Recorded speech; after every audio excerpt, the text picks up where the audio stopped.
What's going on, guys? Welcome to Rob's house. We're back, and actually this is the same day as the last video that I uploaded, but we have the Corvette in the air, so I figured after installing our lowering collars and lowering the rear suspension to match, so the car is lowered, it's time to put some Aero on. So I ordered a full 5VM style carbon fiber Aero kit from Extreme Online Store. That's gonna replace our factory front splitter, and we're gonna add some side skirts. So I'm gonna show you guys how to do that today. It's pretty easy. Well, the splitter, the car comes with a splitter, so that's easy. Just pull that off, put a new one on.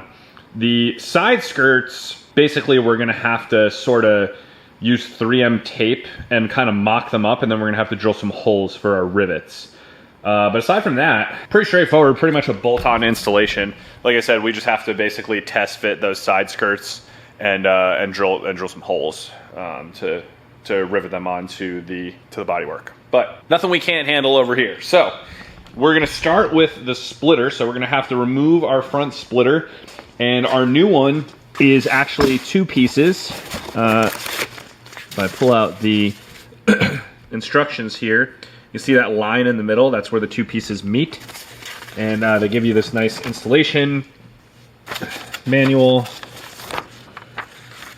Basically raise the vehicle, remove all the fasteners. We're going to connect the lip with the provided nuts and bolts that connect it together, and then we're going to basically just bolt it on. It's not very difficult. They do give you some 3M tape, although I'm not sure how necessary that is, because I'm pretty sure that the stock one is not taped on. It's just bolts.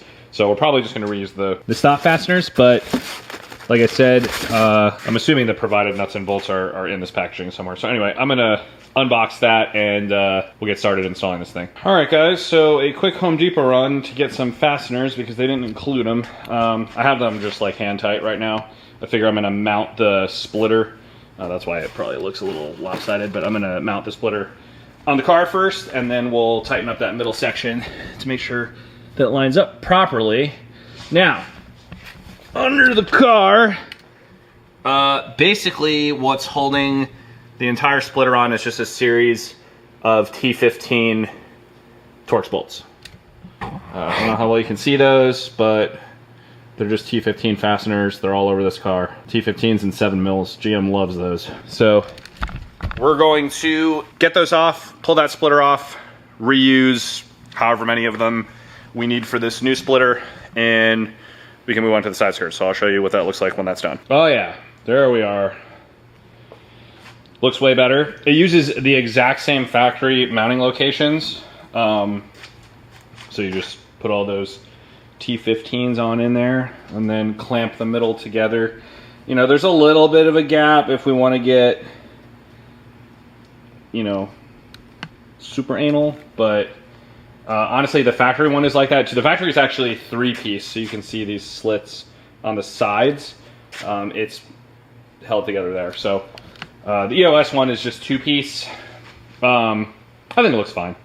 I mean, would it be better if it was 1-piece? Yeah. But basically, so the way you want to install this is, like I said, just kind of leave it loosely connected at first. Honestly, you don't even really have to, but if you want it to kind of like line up easier, it's, I just kind of hand threaded the nuts on a little bit, but I left it like pretty loose so that I could finagle both sides and then kind of tighten the middle at the end. So that looks good. Now, what's going to be hard is the side skirts, and the reason being is because I can't move these jacks. The reason I can't move these jacks is because I believe the jack stand would be best placed on the frame rail that is underneath this shield. Why can't I get the shield off, you might ask? Well, they have these E-Torx bolts, and I don't have sockets for those, so I can't get it off. I ordered a set, and there's a bajillion of them on this shield, so that's not coming off today. I think I can still do this, and the reason being is, if we look under here, jack point on the C8 is quite far underneath the car. So I'm going to probably have to finagle the side skirt a little bit, but I think I might be able to get it in there. Now I need to see if it uses those 7mm bolts on the back. I'm gonna assume that it does, but I could be wrong. I gotta look at the side skirt. And then what we're gonna do is we're gonna use the 3M tape that they did provide in that box, I checked. And we're gonna tape it and line it up, and then we're gonna drill the holes for the rivets. And then put the rivets in, which is pretty easy. So the first thing I need to do is I need to clean up this rocker panel. As you can see, since it's kind of underneath the car, you don't really get it with the pressure washer when you're washing the car. So I'm gonna clean it by hand right now with 70% isopropyl alcohol and a microfiber cloth. And that will give me a clean mating surface for the 3M tape. So I wanna make sure that it adheres well so that it won't fidget around, so I can kind of place it and then start drilling my holes. So there's really no secret to doing these. Basically, you just got to go for it, right? You just line them up with the 3M tape, use something to support it if you need to, jack stand, whatever, and then drill the holes, put the rivets in, and you're done. It's very simple, honestly. Rivets, not scary. I've gone through this in some of my other videos, but for rivets, you need a rivet gun. That's what this is. They're very, very easy to use.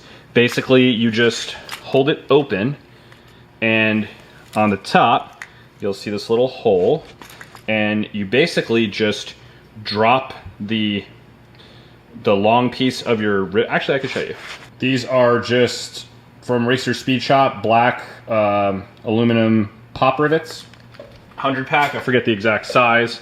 Bought them a while ago. Now, I bought these because on the C7, the side skirts are also riveted onto the car. And I've wrapped it I wrapped it once, then I had the car painted, and I had to remove those side skirts both times. So to get a rivet out, you would not have this metal stem, right?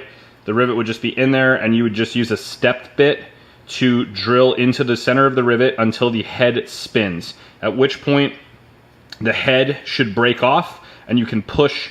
This will mushroom out, this piece, when you install it, so you can push it through the rocker panel and out. The way you install these is you stick this stem, this is really hard to do with one hand, but into the rivet gun, like so, okay? And then basically you just shove this through the hole that you drilled, and then you pump the rivet gun until it breaks this stem off. And in doing so, it will mushroom out the other side, installing the rivet. That's it. And then this thing just catches all the little stems. So they're very easy, honestly. Like, I don't understand why people are afraid of rivets. I find them very easy to work with, and they're very stable. I guess the only downside is they're not reusable, right? So you gotta buy packs of them, and every time you have to remove them, you need new ones to install. They're one-time use. So I guess in that sense, they're worse than bolts. But what's nice about them is you don't need a clip on the other end or a nut or anything. You can just rivet into a hole, and basically the other side of the rivet mushrooms out and creates, basically like grabs the opposite side of whatever panel you're attaching it to. So I like them in that sense, where they're, you know, you can kind of drill a hole anywhere you want and throw a rivet in there and it's not going anywhere. Anyway, I'm gonna get the rocker panel cleaned up, mock it up. I'm not gonna show it on camera because it's boring. It's just, and you're not gonna be able to see anything. I'm gonna be under the car, just kind of literally just like lining it up with the panel, sticking the tape on, and then drilling a bunch of holes. So I'll be right back. All right, guys, it's all done. Was able to do it with the jacks there. Got both sides on. They actually give you rivets and they give you self-tappers. I use the self-tappers for now, but if I ever have to remove these, I will likely smooth those holes out and put rivets in, because the problem with self-tappers going into just like fiberglass basically is they'll be fine the first time you go in, but every time, subsequent time you back it out, it's gonna shave a little more of that fiberglass off.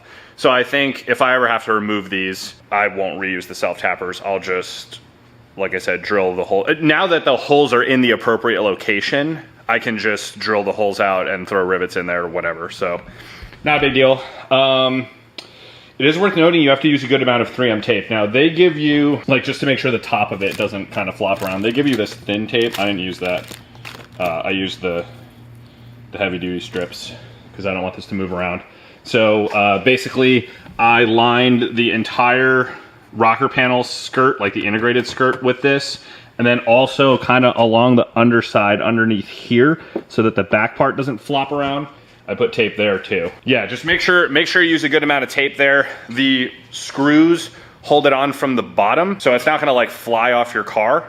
But if you don't tape it, it's gonna be flapping around and it's probably gonna make noise and maybe break, you know. So, I mean, carbon fiber's strong, but still, we don't want to ruin these, right? Like I said, you have the screws going along the bottom, so I didn't feel the need to do a bunch of tape on the bottom because that's held on pretty securely, but along the top and kind of like the diagonal like underside here going to the back, I felt it was probably warranted to do that. I do also have Stingray R badges that I'm gonna throw on probably back here. Normally factory they're on the door, but I don't like them there. I think it'll look cooler having it on the skirt.